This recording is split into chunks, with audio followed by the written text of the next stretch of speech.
Halo, selamat bergabung untuk di penjelasan mengenai gaya, teknik, dan hambatan komunikasi.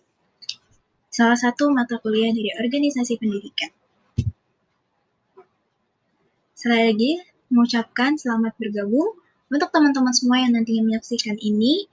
Sama-sama kita belajar mengenai macam-macam gaya, teknik, dan hambatan-hambatan yang ada dalam sebuah komunikasi. Sebelum itu, saya ingin memperkenalkan diri dulu ya. Nama saya Indira Meralia Putri Priliani, mahasiswi Universitas Negeri Yogyakarta, Program Studi Manajemen Pendidikan. Langsung aja yuk kita bahas ke intinya.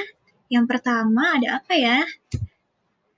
Yang pertama ada gaya komunikasi. Gaya komunikasi yang pertama adalah the controlling style, yaitu adanya satu kehendak atau maksud untuk membatasi, memaksa, dan mengatur perilaku, pikiran, dan tanggapan orang lain.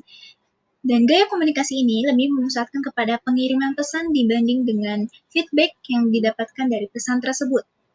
Selanjutnya yang kedua ada the equalitarian style, yaitu yang berlandaskan pada asas kesamaan, yang dimana seseorang yang melakukan gaya komunikasi ini biasanya memiliki sifat kepedulian yang tinggi terhadap lingkungan yang ada di sekitarnya.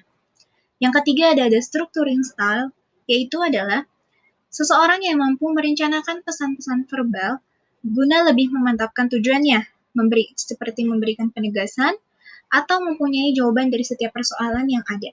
Yang keempat ada the dynamic style, yaitu adalah gaya komunikasi yang efektif sehingga dapat merangsang atau mempengaruhi penerima pesan untuk melakukan suatu perbuatan yang lebih baik. Dan biasanya gaya komunikasi ini cocok untuk mengatasi sebuah persoalan. Selanjutnya ada the relinquishing style, yaitu adalah gaya komunikasi yang efektif karena di sini seorang komunikator bekerja sama dengan komunikan. Sehingga gaya komunikasi ini sesuai dengan gaya komunikasi yang akan diterapkan dalam suatu organisasi atau kepengurusan. Dan yang terakhir adalah gaya komunikasi the withdrawal style, yaitu adalah gaya komunikasi ini dapat dikatakan sebagai gaya komunikasi yang mengalihkan persoalan, di mana seseorang komunikator meninggalkan tanggung jawabnya atau menarik diri dari suatu persoalan. Dan gaya komunikasi ini referensinya saya ambil dari kajianpustaka.com. Selanjutnya apa sih materi kedua? Materi kedua adalah teknik komunikasi. Teknik komunikasi yang pertama adalah informatif, yang dimana teknik komunikasi ini yang mengandalkan kepada keterampilan komunikator untuk menyampaikan informasi dengan yang baik dan tentunya jelas serta dapat dipercaya. Objektivitasnya akan diuji oleh komunikan karena berkaitan dengan informasi apa yang akan disampaikan oleh seorang komunikator. Yang kedua, teknik komunikasi persuasif, yaitu persuasif adalah ajakan atau seruan yang dimana seorang komunikator dapat mengajak atau membujuk seorang komunikan dalam melakukan sesuatu perbuatan atau mempengaruhi pikiran dari komunikan. Yang ketiga adalah teknik komunikasi pervasif, yaitu teknik komunikasi yang dimana disampaikan secara berulang-ulang oleh komunikator. Yang keempat ada teknik komunikasi koersif, yang dimana berkebalikan dengan persuasif, yaitu berupa teknik komunikasi yang mendasarkan kepada paksaan. Paksaan kepada seorang komunikator untuk melakukan sesuatu. Yang kelima ada teknik komunikasi instruktif, yang dimana teknik komunikasi ini berisikan sebuah perintah, dan dimana perintah ini yang harus dilakukan oleh seorang komunikan. Dan yang terakhir adalah teknik komunikasi human relation, yang artinya adalah teknik komunikasi yang mendasarkan kepada aspek psikologis secara tatap muka untuk merubah sikap dan perilaku dan kehidupan sehingga menimbulkan rasa kepuasan kepada berbagai pihak, terutama kepada komunikan. Dan selanjutnya adalah materi yang terakhir, adalah materi hambatan komunikasi. Hambatan komunikasi yang pertama adalah hambatan personal atau pribadi, yang berasal dari ranah afektif, perasaan atau mental seseorang yang melakukan komunikasi yang berupa perilaku, sikap, penilaian, kebiasaan, atau sifat individu lainnya yang terkait dengan emosi atau perspektif masing-masing. Contohnya seperti seseorang yang bersifat malu dan enggan untuk berekspresi akan menemui hambatan dalam berkomunikasi atau bersosialisasi dengan lingkungan sekitarnya. Yang kedua adalah hambatan fisik. Hambatan fisik ini bisa berupa jarak, bisa berupa kondisi yang meliputi kondisi wajah ataupun tubuh seseorang, seperti contohnya salah satu contohnya adalah tunawicara atau tunarungu yang akan menghambat proses komunikasi kepada seorang penerima pesan.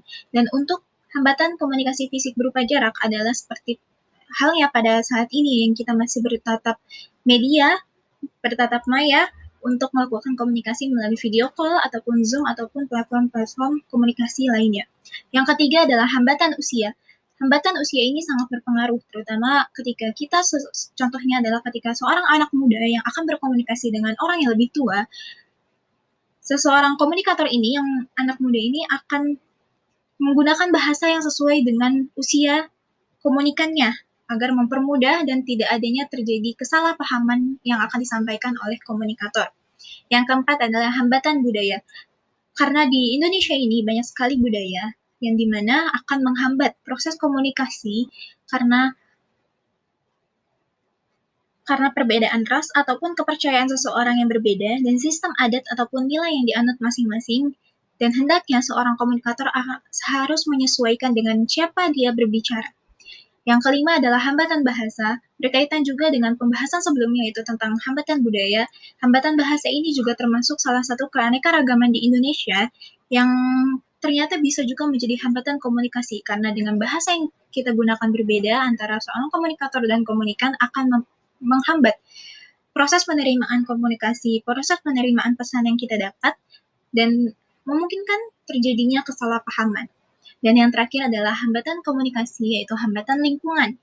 Hambatan lingkungan ini contohnya adalah ketika seorang komunikator sedang berkomunikasi dengan komunikan, pada lingkungan yang ramai, maka pesan yang akan disampaikan oleh komunikator ini akan sulit terserap ataupun tersampaikan kepada seorang komunikan. Dan tentunya berbanding terbalik ketika pada suasana yang damai, maka pesan yang akan disampaikan pun akan lebih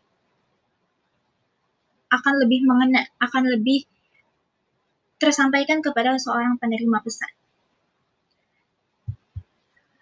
Oke, mungkin itu tentang materi gaya, teknik, dan hambatan komunikasi dari saya. Semoga teman-teman semua yang telah menyaksikan video saya ini bisa mengambil suatu hal ataupun wawasan yang baru mengenai gaya, teknik, dan hambatan komunikasi.